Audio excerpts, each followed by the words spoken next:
在1978年的时候呢，康涅狄格州的一位心理医生呢，接诊了一名奇怪的女病人。女人呢叫贝蒂·安德烈亚森，她坚信自己呢曾经被外星人绑架过，因为她经常做一个噩梦，在梦境中呢，她被一群蓝灰色的人形生物所包围，带她去了他们的星球参观。满眼红色的星球呢，居然有类似于埃及的建筑群。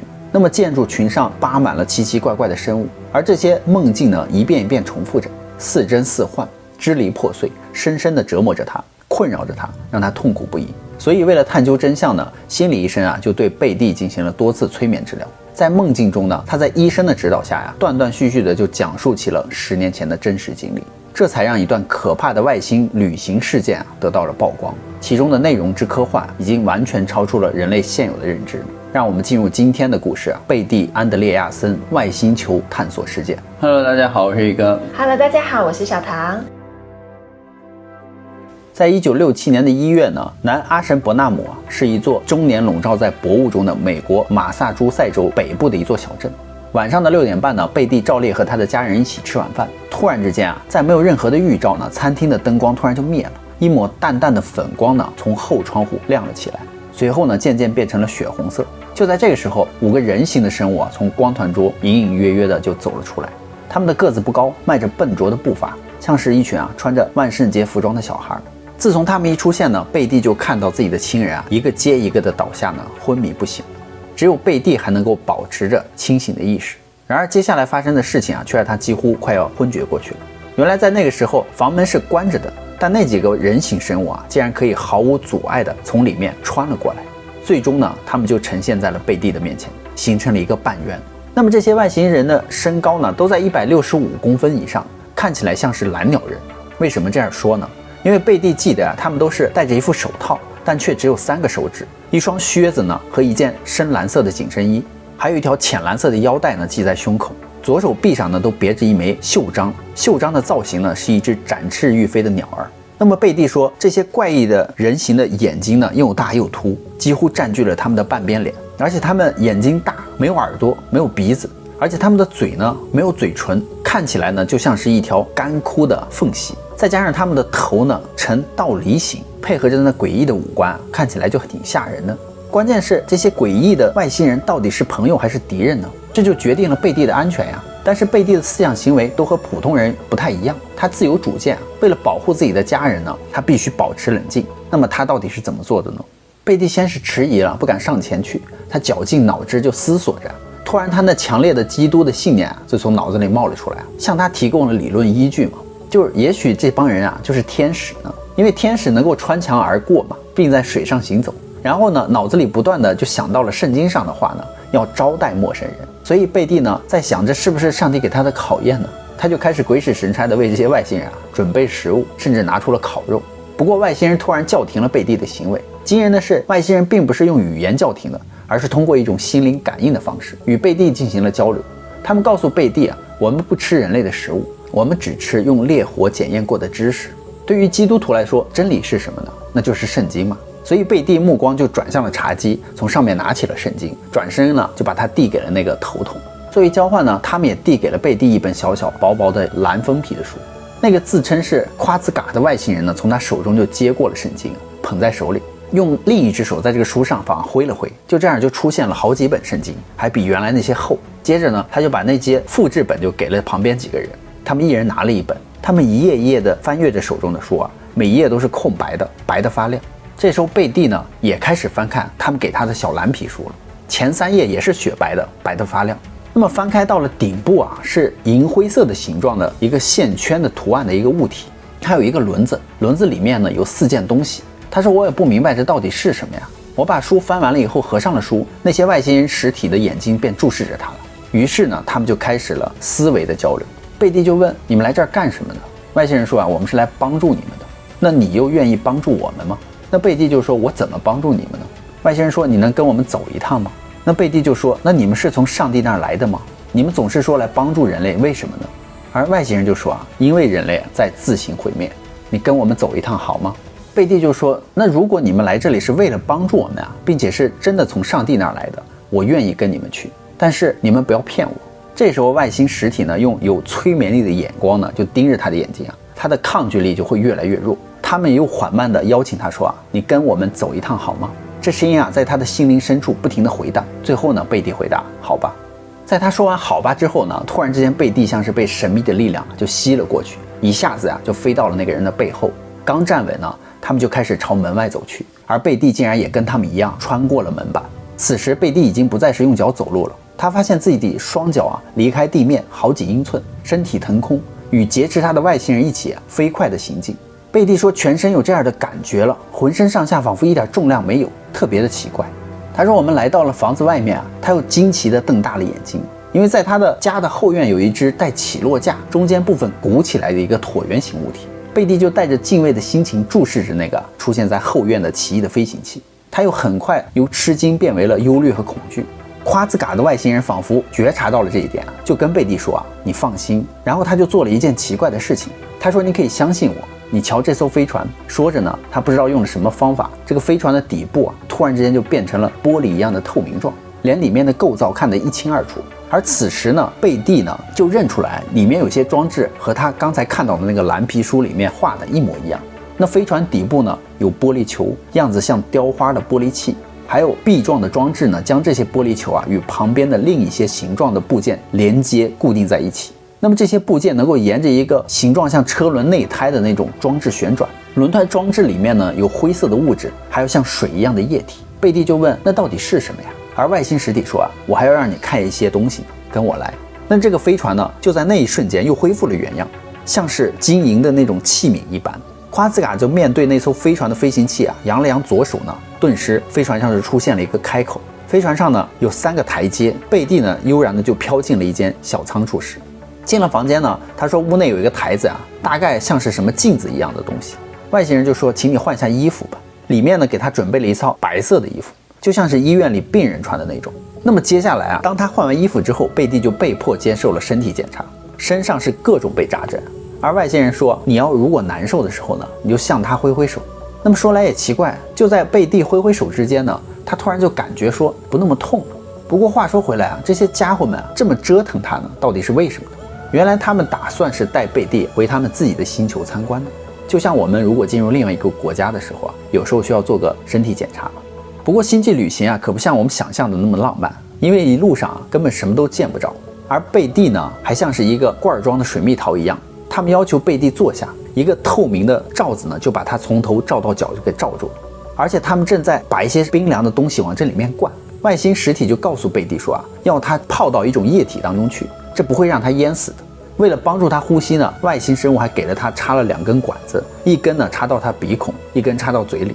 插管子非常的难受，不过在嘴上插进去的管子突然之间有时候还来一点甜甜的液体，味道还不错。这样呢，贝蒂就舒服很多了。在贝蒂被泡在这个封闭式的座椅当中的那段时间呢，他感觉到自己似乎被运往某一个地方。后来经过他的推测呢，水箱似的装置可能是用来起到防护性作用的，使他的身体也不会受到有害的影响。而那一只飞行器呢降落了一次，并且同一个外星人的王国的入口衔接在一起。最后震动停止了之后呢，灰色的液体呢从封闭式的这个装置中就排了出去。当这个罩盖打开之后目的地就到了，贝蒂呢就被放了出来。那么外星人的老家到底是什么样子呢？2个外星人就领着贝蒂在黑暗的隧道里漂浮前进。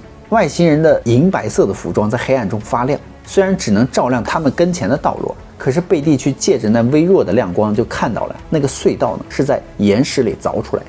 隧道突然就开始上斜，举目向上望去呢，隐隐约约能看到一个发亮的像镜子一般的物体就挡在那个隧道的前面。然后他们就穿过了那个银色的物体。当他们穿过的时候他说他们3个人没有任何的阻力。出了隧道呢，贝蒂斜眼就打量四周，发现这里的空间是红色的，并不停地颤抖。他描述说那个红色看上去就像是红外光，它颤抖着，仿佛在空气在颤抖一样。而闪烁的红光把那2个外星人的银装也映红了。他们在空中飘行满眼都是红色的土地，红色的建筑，这里没有自然的景观，也没有任何的植物。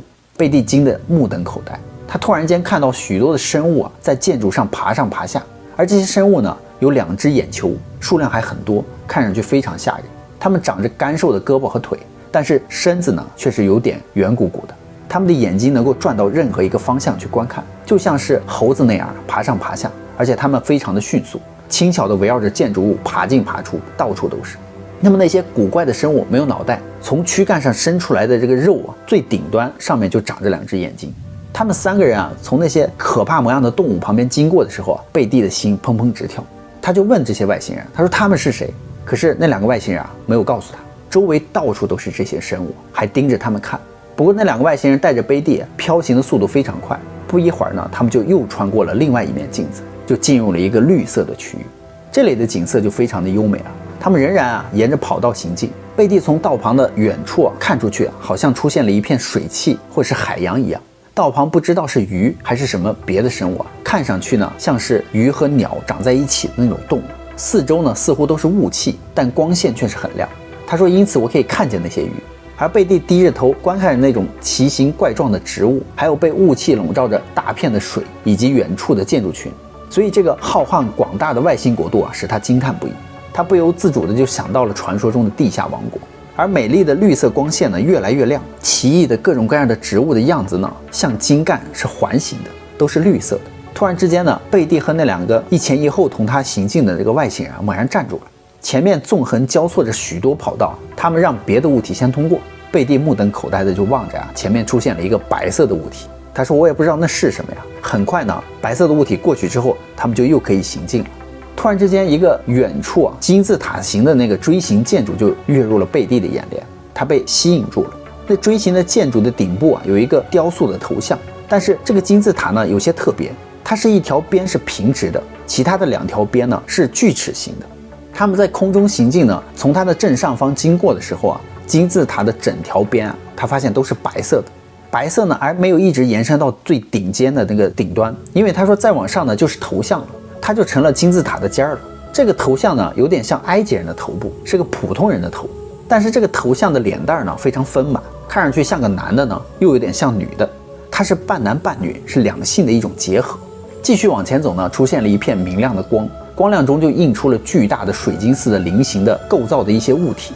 那么贝蒂就怀着敬畏的心情注视着那些闪闪变幻的光彩，那些奇异无比的绚丽的美景啊，简直叫人害怕。周围全是水晶的各种形状，他们带着我呢，他说就从这中间穿了过去。亮光的前面就出现了一个模糊的影子，然后它渐渐的变得越来越清晰了。贝蒂惊讶的就发现到那是一只巨大的鸟，正站在耀眼的亮光前面。那个鸟他说大的出奇啊，简直无法相信它还是真的，而且呢它却是活着的。他说我看见了那一只巨大的鸟，它松动着翅膀站在那个亮光前面啊。当他们走进那只神奇的大鸟的时候呢，周围的温度啊忽然变得炽热难忍。